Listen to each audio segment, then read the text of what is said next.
Previously on Tales of the Veil, Seraphine's not just editing memories. She's rewriting the whole system of reality and wants it all to be one obedient pattern. No chaos, no choice, and no room for people like me. Which, rude. Archie revealed more about his Sentinel past, Byte. Well, Byte's still a mystery in motion. And me? I'm starting to feel less like a systems engineer and more like an unpaid beta tester for real life gone haywire. Reality's always been in beta, love. Most just don't read the patch notes. Meanwhile, Byte's now revealed a lead to someplace Seraphine definitely doesn't want us poking around, which means, obviously, we're going. And here I was hoping for a quiet week. You're the one who moved in with a human who attracts cosmic trouble like lint to a wool sweater. Ha, fair enough.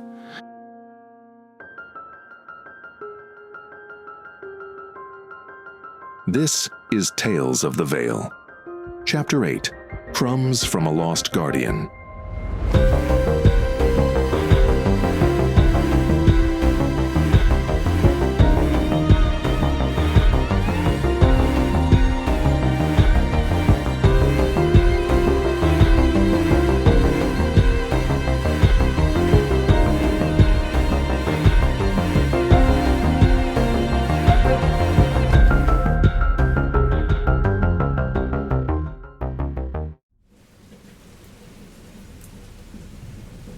The cradle hadn't stopped humming since the breach. Byte sat perfectly still, eyes glowing faint silver blue, while rows of ghost glyphs rippled across the spindle's reflection. Archie hovered nearby, shoulders tight, his old battlefield stillness settling in like a second skin. Byte said he'd found a lead. What he meant was a trail, and the trail wasn't subtle. Recovery confirmed. Non-standard thread. Anchor drift pattern suggests intentional placement, not decay. It's calling itself a cache node, but... Guardian's signature. Old. Masked under something mundane. Could be asleep. Could be bait. Comforting, as always, Archie. Where is it, Byte? the old clock tower, or what's left of it. Location smells like a gate to timelines and bad choices. You're right on at least one vector, Archie. Data shows Guardian-class encryption. Thread left as if it expected someone like us to find it. But there's anomaly drift. The node isn't stable. It's cycling through lock states. Or someone's dangling a shiny relic in front of the conduit, hoping we'll come running. Possibilities calculated. Trap index, 68%. Authentic intel, 72. Nearly even odds. My favorite kind. I watched them volley numbers back and forth like two chess players who'd already memorized the board. Archie's jaw was tight, but a look of wry humor glimmered in his eyes. Byte's tail twitched like a metronome. Eyes and tone, all business. As for me, I was trying not to think about how little coffee I'd had before all this. So, if it's dangerous but authentic, and the odds of it being both, or either, are even, what's the plan? Flip a coin? Flip a biscuit, more like. Both sides equally problematic when it breaks on the ground. Either way, results the same. A waste of a good biscuit. We'll go. But careful. You stay between us at all times. Byte takes point. I'll cover our 6. Agreed. Prepping veil filters now. The cradle flickered again, and in the glyph light, I saw Archie's old collar shimmer and pulse like it was trying to connect with another timeline. Meanwhile, threads of violet-white energy had begun to rise off Byte's paw like digital smoke. Whatever was at the end of this audit trail was something hot and important. Alive. Waiting.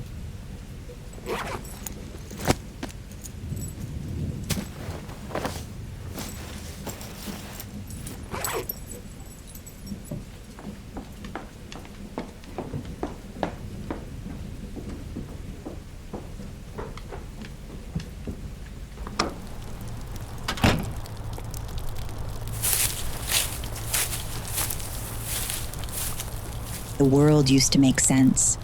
But there I was, following a bulldog and a cyber kitten to a clock tower that was never supposed to hum like a server farm. I mentally shrugged and shook my head. So, Archie, we're basically following breadcrumbs from something, or someone. Like cosmic cookie crumbs. Kinda odd, don't you think? Biscuit crumbs, cookie crumbs, audit trails. Depends which realm you're from. Either way, love, it's a trail we probably shouldn't be following. Yet one we must if we want to stop the overhaul Seraphine's architecting. Fine. Biscuit crumbs from a cyber something. Just saying. This has Hansel and Gretel vibes all over it. Aye. And you know how that story ended. They left a trail so they could find their way back. Maybe that's what this is. Or so something else could follow it straight to us. Just then, Byte's paw twitched, Archie's ears flicked, and my stomach sank as the sound of a bell that didn't exist anymore rang once. Softly. The veil wasn't just bleeding into our world anymore. It was breadcrumbing us somewhere, and we were following like good little fairy tale victims. All right, let's see what's waiting inside. Crumbs or no crumbs? Stay close, and don't touch anything glowing without asking first.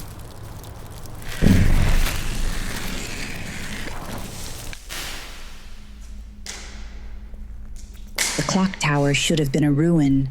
Cracked brick, rusted gears, dead silence.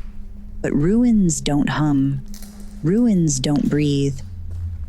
This was definitely not a simple ruin. The air inside was thick with layered time. You could smell it. Dust, cold iron, wet stone, and something else. Something like static before lightning strikes.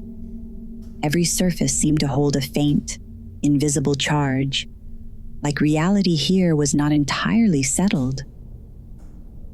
The ceiling was impossibly high, higher than the outside of the crumbling tower should allow. Stone arches rose into shadow, but where shadow should have been, I saw light. Not glowing, not beaming, just present, like memory of a sunrise projected onto thin air. On the walls were faded murals. The murals, though, weren't paint. They were threads. Veil threads, woven into images of strange animals, guardians in forms half familiar, half myth. A lion with too many eyes, a fox whose tail dissolved into starlight, a great hound, etched in deep cobalt, standing between worlds. The artwork didn't sit on the wall. It lived inside the stone, as though the tower remembered being something else once. The floor, well, the floor wasn't level stone anymore. Tiles of slate were breaking apart, not by decay, but by drift. Little shards hovered slightly above the ground, holding position as though gravity here had been given suggestions, not instructions. And at the tower's center was a raised dais, circular, cracked, etched with spiraling glyphs that glowed faintly, yet pointedly towards our approach. Not like a spotlight, really, more like the tower recognized us and was putting out an arm to pull us in. Guardian anchor site confirmed. This node once served as a memory stabilizer during the early loom calibrations, a threshold point between realms. But node integrity is only 29%. We need to be cautious. Anchor drift patterns are consistent with Guardian-class storage. But there's a secondary echo. Someone's already accessed it. Could be the Guardian waking. Could be Seraphine. Stay alert. The glyphs look like they're breathing. Yes. We moved past a crumbling stairwell to the raised platform. What looked like simple broken stone, but somehow humming and alive. On it, the relic. It resembled a pocket watch, one carved from moonstone and circuitry, its surface etched with veil glyphs that wound inward like constellations collapsing into a single gravity well.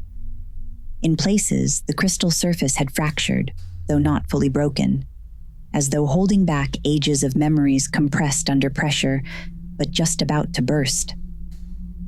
Byte stepped closer and extended his metal paw, hovering over the relic. This is definitely Guardian grade. Signature matches Dragonian era encryption. Message fragment present. Warning: integrity compromised. It's bleeding data and unlikely to hold much longer. And there's more. A subthread under the message, encrypted in her signature. Seraphine's. She planted something here? Either that, or she used this relic as a seed node long ago. Stand by. Accessing. Byte's paw began pulsing a dark sapphire, his eyes flickering from silver blue to a deeper, stormier hue. As his pulses harmonized, so did the relic, and the hum became more music, almost telegraphing a story with the new rhythms it released. But underpinning it all, we continued to hear the faint crackling static, like it was going to lose signal any second. Let's see what it has to say before it evaporates. I stepped closer, the light from the relic casting webbed shadows over my hands. For a moment, it felt like the threads recognized me, tiny arcs of static dancing up my arms. The glyphs rearranged themselves, forming words my brain translated without consciously knowing how. Threads do not exist to be woven into a single pattern. They exist to choose new designs. And choice is the breath of the loom. Beware the architect who calls freedom flaw.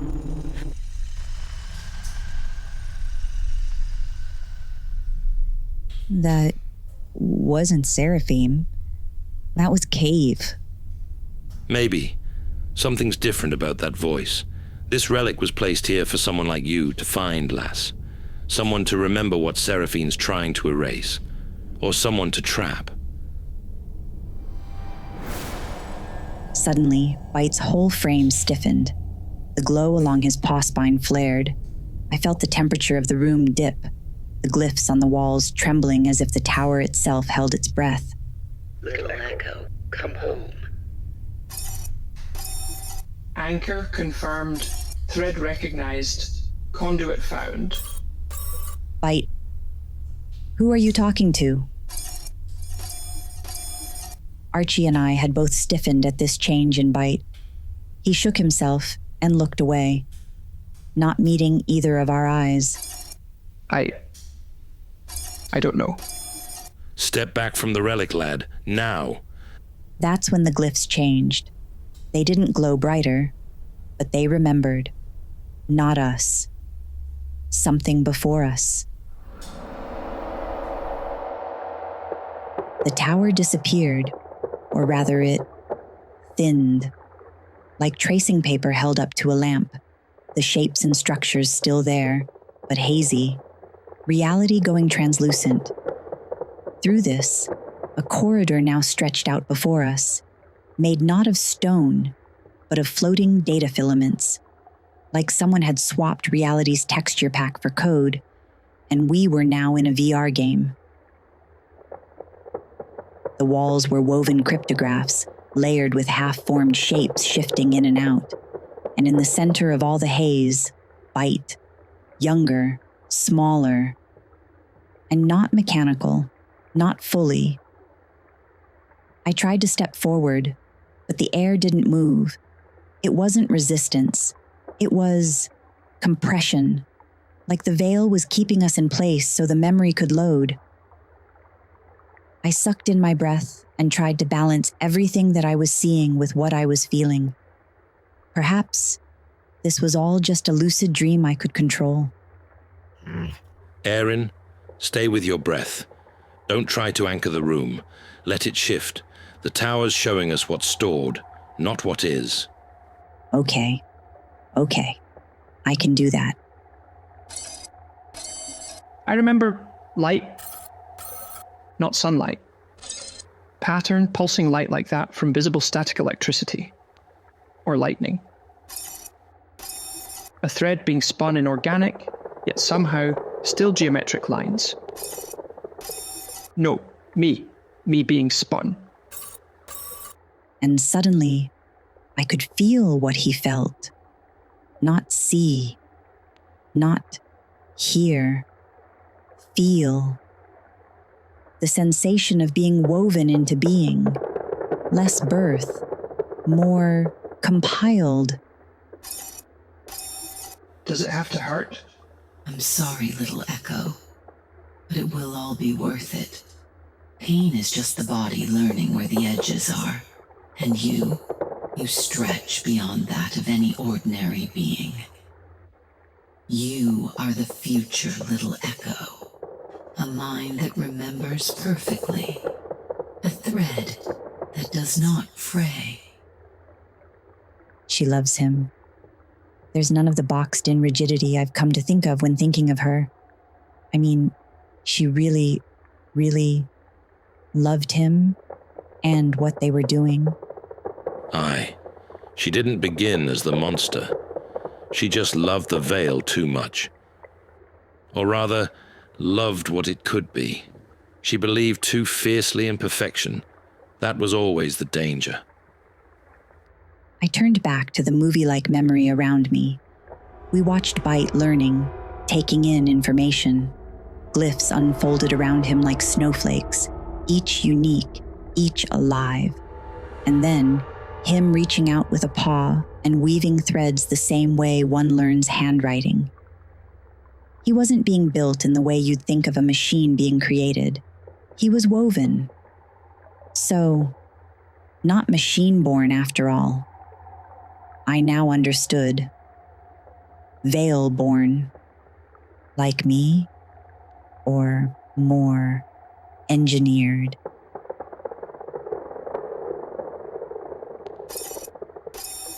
I didn't know there was another way to be. I didn't know choice was allowed, at least not right away. So I followed. I obeyed. If all threads follow their appropriate nature, the loom holds. If threads diverge, the world breaks. So you must not diverge. Do you understand? Yes, I will stay aligned. That's it. Don't resist the pattern, my beautiful Fang. You are the pattern. Yes, I learn. I adapt. That's what you taught me. And adaptation is just obedience in motion. Something jolted around us then. Magnetic threads seemed to spike towards Byte, and his body became stiff and rigid. Come home. Return to source, little Echo. No. I choose. I Look at me, lad. You survived her. Stay with us. I didn't know she was shaping me, not teaching or nurturing. Shaping. You live, not because she shaped you, because you evolved beyond her shaping. It's what makes the veil so beautiful. What makes you even more beautiful than Seraphine can comprehend. You're not an echo, Byte. You're a voice. At our words, Byte seemed to pull the power inward, swelling in size. The memory projection didn't just fade away. It folded, like origami collapsing into its smallest, yet most complex of form. And the shape it narrowed to? A key. The connection hadn't broken, but it had loosened, like a rubber band that had been stretched to its limit, simply not pulled tight anymore. The hold had slackened and a piece, Byte, had slipped out. Byte? What was that? A ghost of my origin. She left a hook in the code, a recall command, but I've severed it. So Seraphine didn't want a companion. She wanted a key. It hit me then. Byte wasn't just carrying Seraphine's code. He was a piece of it, and he'd just refused her call. Not because of some programming, but because he chose to. Byte, you were meant to unlock something for her? Yes, but I ran. I ran before I knew why, but I ran. And just like that, the memory was severed. It didn't end. It just stopped being shared. I'm afraid of her, but I am more afraid of becoming what she made me to be. You won't. Not while we're here. Not when you continue to choose your path. We choose the threads of our own fates, and we are stronger when woven together. The tower settled. Not back to anything resembling normal, mind you. I don't think it ever was that. But back enough to reality that I felt I could breathe easier at last. Archie stood close to Byte, not touching him, but present. A lighthouse, steady in the fog. Byte sagged, his tiny chest rising and falling in a rhythm that felt like it was purposely aligning to the pulse of Archie's own beats. And I realized mine were synchronizing too. Byte? I'm here. Aye, and staying, if I've got anything to say about it. I knelt down next to them, not reaching or touching, just being there. And for a moment, all was calm. Then something shifted. Again. The air bent, not violently this time, nothing like Seraphine's grip. This time the shift was gentle, a presence, reaching out just enough to be known. Bloody hell. Rylos? Archibald. He didn't look like a ghost. He didn't look like a hologram. He looked remembered, like watching those old home movies made on VHS, or even older tech. He had eyes that looked just like Archie's, but that's where the similarity ended. Where Archie was stout strength and grounded presence, this figure was lean, long-limbed, a Saluki maybe. Built like something made to run between worlds. His fur shimmered, but not with light exactly. More like the golden shades that come when daydreaming back on a favorite memory. Not alive, not dead, just there. Fur flowing off to gentle nothingness, as though the veil hadn't finished deciding how real he was. You always did wear determination better than grief. Though I could never tell with you. Anger, peace. They lived in the same stoic place on your face. Ha ha ha ha ha. Aye. Some things don't change. Rylos? Mate. No apologies. We were already gone the moment the loom buckled. It's good you survived and carried the thread forward. It was as it should be. Rylos wasn't flickering or glitching like so many of the other images I'd seen this last few months. He held clear, like the veil itself had taken solid form and was choosing to let him remain. He looked around the tower for a moment, then his gaze seemed to go solemn. You have little time. Seraphine knows you've woken threads that were meant to stay scattered. The loom is straining, not breaking yet, but close. You know of her plans too? Rylos turned his gaze from Archie to Byte. There was a soft, recognizing look in his eyes, one filled with understanding. Byte, I wondered if you'd slipped the tether. We lost track of you months ago. I did. I think I did. Rest your mind, little one. She made you from her own threads. Not machine. Not construct. You were her protege. Her proof. Her key to existence. But now, you are your own. Yes. I remember now. She said I was the future of the Veil.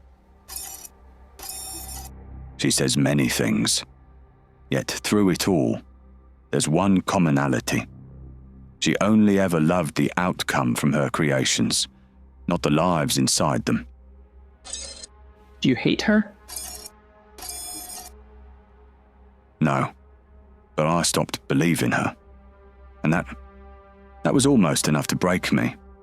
She was an amazing architect. One of us. One of the Order.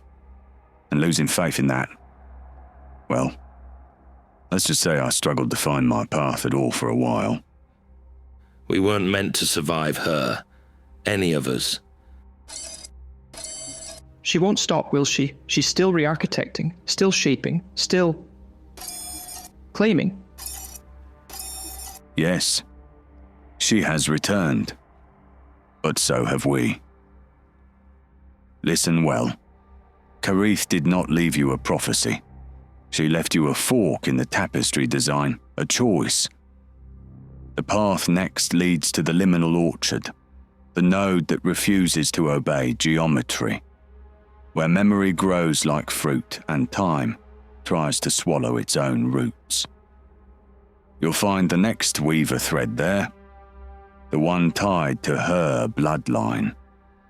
Rylos had nodded his lean muzzle my way when saying this. My heart skipped a beat.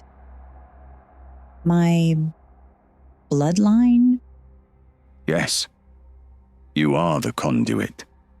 Not because you were built to be one, because you chose to remain one, even after the world cracked. So the Weaver didn't choose her just to rebuild the loom? No. She chose her because she could refuse. Because she can say no, and still love what remains afterward.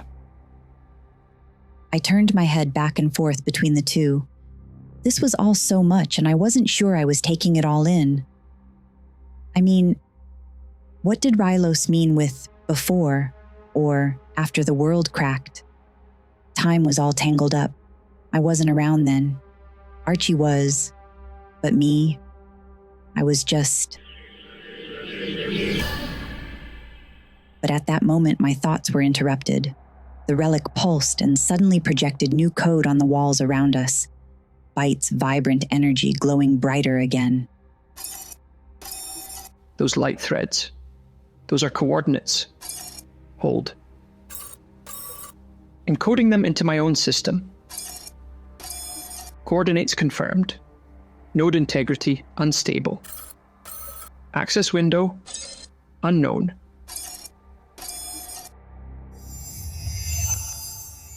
It's time for me to go. A warning before I do, though. The orchard remembers differently. It will show you every thread you could have been, and every one you wanted to be. Rylos, wait. Are you... okay? I mean, where are you? I am where threads go when they are no longer tied to time. I am not lost. Just unlooped. You deserve better than how you went. I am sorry, my old friend. And you deserve not to carry the world on your back, Archibald Woofington. But here we are. Just know you don't have to go it alone. We're still here. Walk the thread that wavers, you three. Not the one that shines brightest. And be careful. The orchard remembers pain. It does not forgive easily. And just like that, He was gone, not dismissed, not erased, just returned to the part of the veil that still held him. Ah, right then. It's time we head for the orchard. Yes. Together.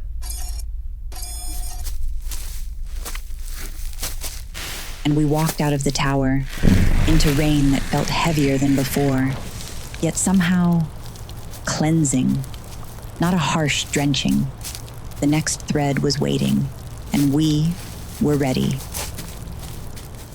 I looked back over my shoulder, taking in the seemingly innocuous clock tower that was so much more than meets the eye.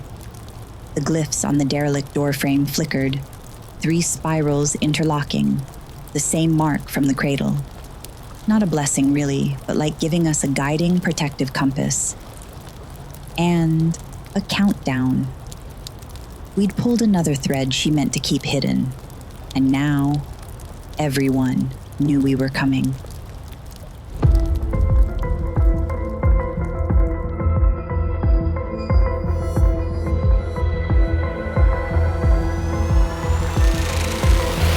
And so the thread extends, not by destiny, but by choice.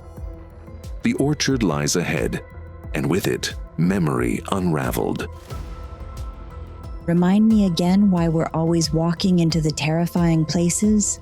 You make it sound as though there's ever an alternative. New is terrifying, but the brave aren't the fearless. They're the ones who walk anyway. Ha. Okay. But next episode, we're getting hot chocolate with marshmallows. I'm declaring it. Fine. Hot chocolate. But with or without tea, there better be biscuits. Biscuits are non-negotiable.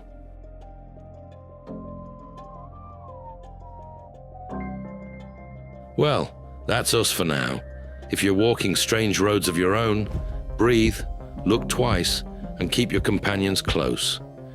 Mysteries unravel better when you don't face them alone. Even the scary ones. Especially the scary ones. New chapters of Tales of the Veil drop regularly. Do subscribe, won't you? Wouldn't want you to miss out. Besides, it helps keep the biscuits stocked. And the quantum tuna. Thanks for listening. Cheers, listeners. Gratitude subroutine. Engaged. Good night.